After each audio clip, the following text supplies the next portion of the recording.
5 विधानसभा ऐसी है जहां पर कांग्रेस के प्रत्याशियों को लेकर मोटा मोटी तौर पर पिक्चर क्लियर है, उनके टिकट है वो फाइनल है। लेकिन 2 ऐसी विधानसभाएं हैं जहां पर टिकटों को लेकर पेच है और वहीं पर कांग्रेस का बड़ा एक घमासान देखने को मिला। और सबसे पहले जो शुरुआत करते इस वीडियो की, आज आप देखिए 3 दिन से लगातार कांग्रेस के जो पर्यवेक्षक थे अलग अलग विधानसभाओं में जाकर बैठक ले रहे थे, पार्टी के कार्यकर्ताओं से बातचीत कर रहे थे या उन्हें जो आला कमान की ओर से मैसेज दिया गया है वो कन्वे कर रहे थे और साथ में जो दावेदार है उनसे मुलाकात कर रहे थे।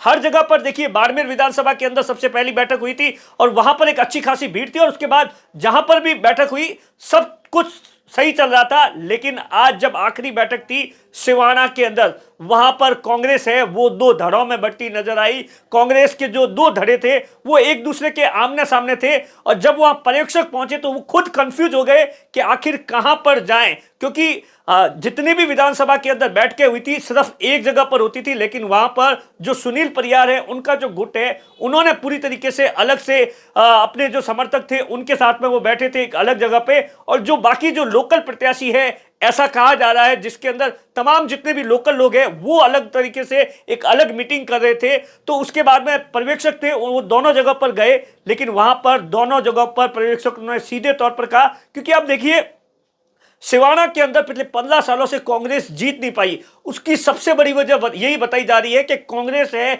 वहां पर कभी भी एकजुट नहीं हो पाती। जिसे टिकट मिलता है वो उसके सामने कांग्रेस का ही कोई बागी खड़ा हो जाता है और उसी के कारण कांग्रेस का जो वोट बैंक है वो बढ़ जाता है। और वहीं से आप देखिए हमीर सिंह भायल है 15 साल से लगातार जीत रहे हैं, लेकिन इस बार जो सिवाना की जो सीट है कांग्रेस ने उसे उस श्रेणी के अंदर रखा है जहां पर कांग्रेस चाहती है कि किसी भी तरीके से यहां पर प्रत्याशी की घोषणा सबसे पहले की जाए और इसे किसी भी हाल के अंदर जीतना है। और खास तौर से सिवाना की सीट पर फोकस किया जा रहा है, लेकिन उस सीट का क्या कुछ हाल है, क्या कुछ तस्वीरें हैं, इन तस्वीरों से आप अंदाजा लगा सकते हैं कि वहां पर कांग्रेस की किस तरीके से पार्टी है वो कितने धड़ों में बटी हुई है। मोटी तौर पर जो बात सामने आई वहां से कि वहां पर जितने भी लोकल उम्मीदवार थे वो अब एकजुट हो गए हैं। उन्होंने सीधे तौर पर कांग्रेस के पर्यवेक्षकों को कह दिया है कि आप लोकल में से किसी को टिकट दे दीजिए, बाहरी को हम एक्सेप्ट नहीं करेंगे। और दूसरी तरफ सुनील परियार थे, उनके जो समर्थक थे जो कि सैकड़ों की तादाद में आए थे, उन्होंने कहा कि सुनील परियार को अगर यहां से टिकट दिया जाता है तो कांग्रेस जो 15 साल से वनवास है वो खत्म हो सकता है। अब ये देखने वाली बात होगी कि वहां क्या कुछ कांग्रेस किस तरीके की स्ट्रेटेजी अपनाती है, किस तरीके से दोनों धड़ों को एक दूसरे के साथ में बिठाती है और किस तरीके से सुलह करवाती है। लेकिन अब बाकी जितनी भी विधानसभा थी वहां पर क्या कुछ हुआ, और सबसे इंटरेस्टिंग आप देखिए बाड़मेर जिले के अंदर वर्तमान के अंदर 7 में से 6 कांग्रेस के विधायक हैं और कांग्रेस के लिए सबसे बड़ी चुनौती है इसी परिणाम को रिपीट करना अपने आप में बहुत बड़ी चुनौती है। लेकिन जो टिकटों को लेकर कहा जा रहा था, पहले ये कहा जा रहा था कि चौहटन के अंदर पद्माराम की टिकट कट सकती है, लेकिन मोटे तौर पर यह बात सामने आई है कि बाड़मेर जिले के अंदर 5 जो प्रत्याशी है वो लगभग फाइनल है। कौन कौन है ये मैं आपको बताऊंगा। वहां पर बाकी भी प्रत्याशियों ने जितने भी उम्मीदवार हैं उन्होंने अपनी दावेदारी पेश की है, लेकिन जो पिक्चर निकल कर आई है वो यही है। आप देखिए गुड़ामलानी से हेमाराम चौधरी है, वो लगभग ऐसा माना जा रहा है उनकी टिकट तय है। हालांकि वो आनाकानी कर रहे हैं तो पार्टी उन्हें मना देगी, ये कोई बड़ी बात नहीं है।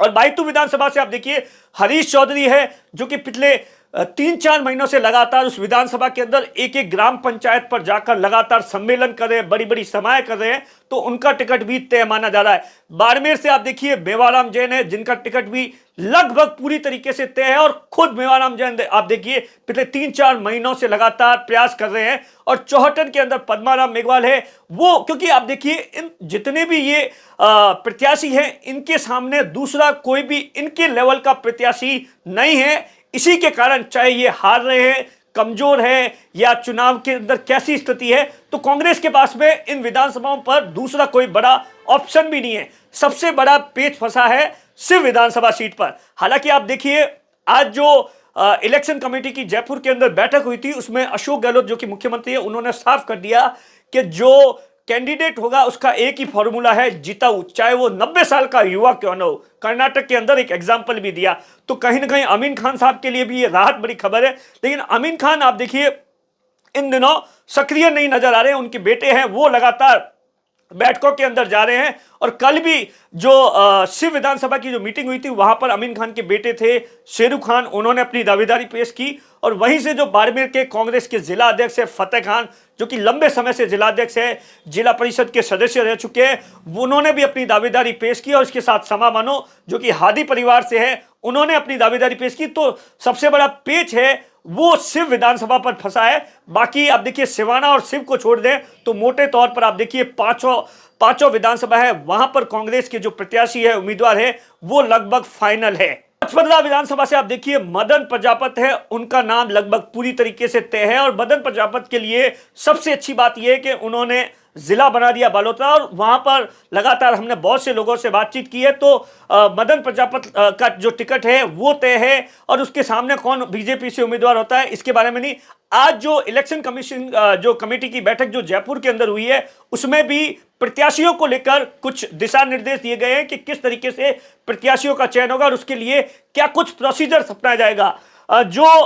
आप देखिए आज भास्कर के अंदर एक खबर छपी थी जिसके अंदर बताया गया था कि 200 विधानसभा जो सीटें हैं वहां पर सर्वे हुआ, जो 3 सर्वे हुए हैं उसमें मोटा तौर पर यह बताया गया है कि 120 उम्मीदवारों को बदलने की जरूरत है, जिसके अंदर आप देखिए 45 एमएलए है जिनके टिकट काटने की जरूरत है। इसमें कुछ मंत्री भी शामिल है।